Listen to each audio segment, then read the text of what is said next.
Good morning students. जैसा कि आपको पता है कि लॉकडाउन 31 तक एक्सटेंड हो गया है और पता नहीं है कि लॉकडाउन कब तक चलेगा, क्योंकि WHO ने कहा कि ये महामारी हमारे बीच कब तक रहेगी हमें पता नहीं, और कब वैक्सीन बन के आएगी ये भी पता नहीं है।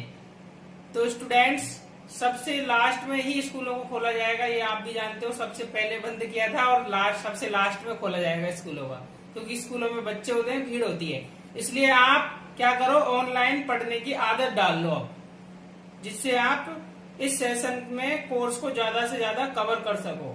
इसलिए आप ये मत सोचो कि कब स्कूल खुलेंगे और जब ही हम जाके पढ़ेंगे। जब आपको फैसिलिटी दी जा रही है पढ़ने की ऑनलाइन, तो आप ऑनलाइन पढ़े। ठीक है, अब मैं आपको समझा रहा हूँ वैदिक मैथमेटिक्स से डिवाइड और सूत्र परावर्त्य योज्यात। कौन सा सूत्र है ये? सूत्र परावर्त्य योज्यात। अब इसको आप देख लो कैसे सॉल्व करते हैं। मैं आपको एग्जांपल ले रहा हूँ, 2 एग्जांपल लूंगा, अच्छे से समझाऊंगा, उसके बाद आप खुद कोशिश करना। ठीक है फ्रेंड्स, अब देखो जैसे क्वेश्चन है फर्स्ट 1358 1358 में डिवाइड करना है 113 का। ठीक है, तो देखो आपको क्या करना है, आपको वही 3 कॉलम बनाने हैं। देखो पहला कॉलम, दूसरा कॉलम और ये तीसरा कॉलम। आपको पहले कॉलम में डिवीजर रखना है जिससे आप डिवाइड कर दो। देखो ये रहा डिवीजर। उसके बाद उसका डेविएशन देखना है। आप डेविएशन कैसे देखेंगे? देखो ये नंबर 100 के पास है या फिर 1000 के पास है। तो 100 के पास है तो देखो बेस 100 हो जाएगा, तो डेविएशन कितना हो गया? 13। डेविएशन कितना हो गया? 13। 1 और 3 सूत्र परावर्त्य योज्यात है, इसलिए आपको परावर्त्य डिजिट भी फाइंड आउट करनी है। परावर्त्य का मतलब उल्टा करके। तो देखो परावर्त्य डिजिट क्या हो जाएगी? -1 और -3। अब आप देख लो इसका प्रोसेस क्या है। इसका जो प्रोसेस है वो समझ लो आप। देखो क्या है, अब आप एक लाइन खींच दो यहाँ पर और इसकी प्रोसेस समझने की कोशिश करना आप। ठीक है, देखो जैसे ही अब देखो ये जो 1 है इसको आप सीधा नीचे ले लो। ठीक है, कहा ले लो? सीधा नीचे ले लो।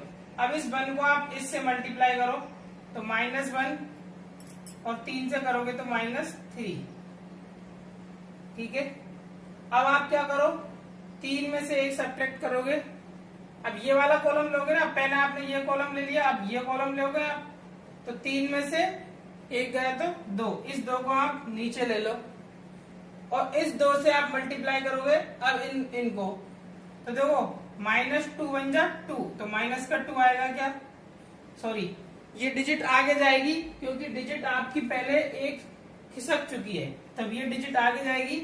इसका मतलब 2 बन जा 2, तो माइनस का 2 यहाँ आएगा और 2 3 जा 6, माइनस का 6 यहाँ पर आएगा। अब फ्रेंड्स जोड़ दो इधर भी।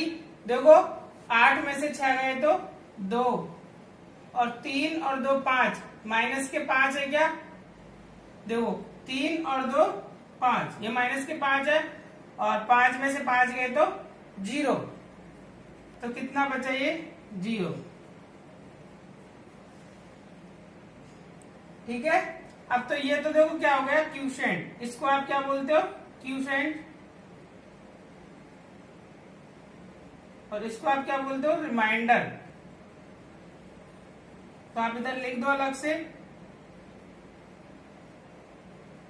तो क्यूशेंट तो आ गया कितना? 12 और रिमाइंडर कितना आ गया? 2। ठीक है, अब मैं आपको एक एग्जांपल और समझा रहा हूं, बहुत आसान है ये। आप आसान है और आप अच्छी तरीके से इसको सॉल्व कर सकते हो।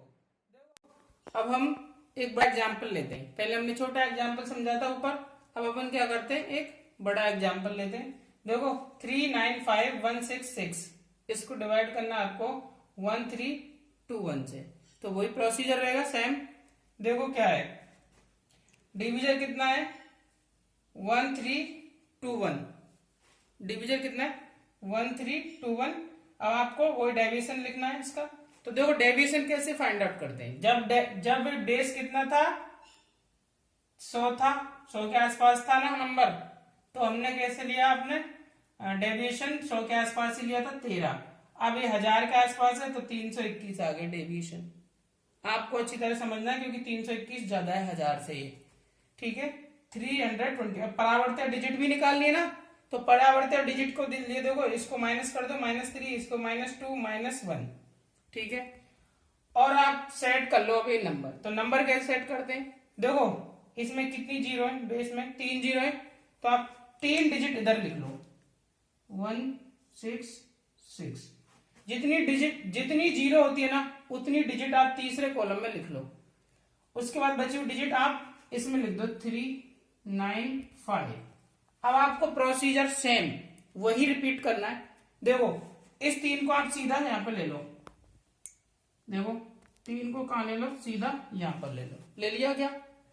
अब आप क्या करोगे, देखो मल्टीप्लाई करोगे इस 3 से, तो 3 3 जा 9, तो क्या आ जाएगा -9। देखो डिजिट इसके नीचे जमेगी अब, -9, क्योंकि ये अपन नीचे ले लिया, इसको आप छोड़ दोगे, इधर से स्टार्ट करोगे।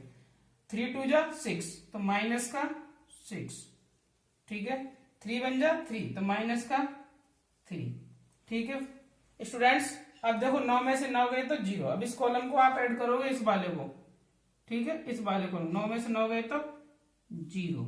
अब इस 0 से आप मल्टीप्लाई करोगे इनका परावर्त्य डिजिट का, तो 0 से करेंगे तो तीनों से 0 ही बार 0 ही आएगा तीनों बार।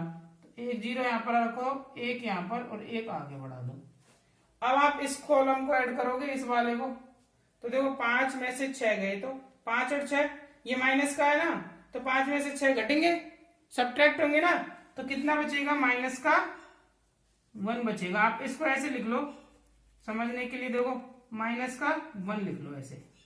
ठीक है, अब आप इसको समझो, -1 को इससे मल्टीप्लाई करोगे, आप वापस करते हो ना ऐसे, तो देखो -1 को 3 से करोगे तो +3 आ जाएगा, -1 को 2 से करोगे तो +2 आ जाएगा, और -1 को 1 से करोगे तो +1 आ जाएगा। अब आप ऐड कर लो दोनों तरफ, 6 और 1 कितने होते हैं, 7, 6 और 2 8, और देखो 3, ये 3 कट गया, माइनस माइनस प्लस, देखो ये माइनस का ये प्लस का है, तो 3 में से 3 गए तो 0, यहाँ 0 है तो ये 1 ही बचेगा। चाहो तो आप ऐसे देखो 3 और 1 4, 4 में से 3 गए तो 1, तो यहाँ कितना बच गया 1। अब देखो ये जो है ना डिजिट, इसको आप कैसे लिखते हो ये समझ लो, 3 0 और इस 1 को लिख सकते हो 1 पर वार, ऐसे लिख सकते हो आप। क्या हो, देखो ये आया था अपना 3 0 -1, यहाँ पर -1 बचा था, और देखो ये आया था 187। अब इसको लिखने की प्रॉब्लम है कि इस क्यूसेंट को कैसे लिखें, क्योंकि नंबर ऐसे लिखा नहीं जा सकता है, तो आपको लिखना कैसे, देखो मैं आपको बता देता हूँ, 3 0 और इस -1 को आप लिखो 1 पर बार, ऐसे लिखो आपको। ठीक है, और ये आपका ठीक है ये, तो ये आपको क्या लिखना है क्यूसेंट, और ये क्या हो गया रिमाइंडर। ठीक है, और देखो अब आप इसको इधर लिख दो, क्यूसेंट कितना हो गया 30, और रिमाइंडर कितना हो गया, सॉरी क्यूसेंट कितना हो गया 3 0 1 पर बार। ठीक है, और रिमाइंडर कितना हो गया 187। ये था आपका सेकंड वाला क्वेश्चन। ठीक है, अब आप इसको समझने की कोशिश करना। नेक्स्ट सूत्र मैं अगली वीडियो में बताऊंगा, सूत्र ध्वजांक।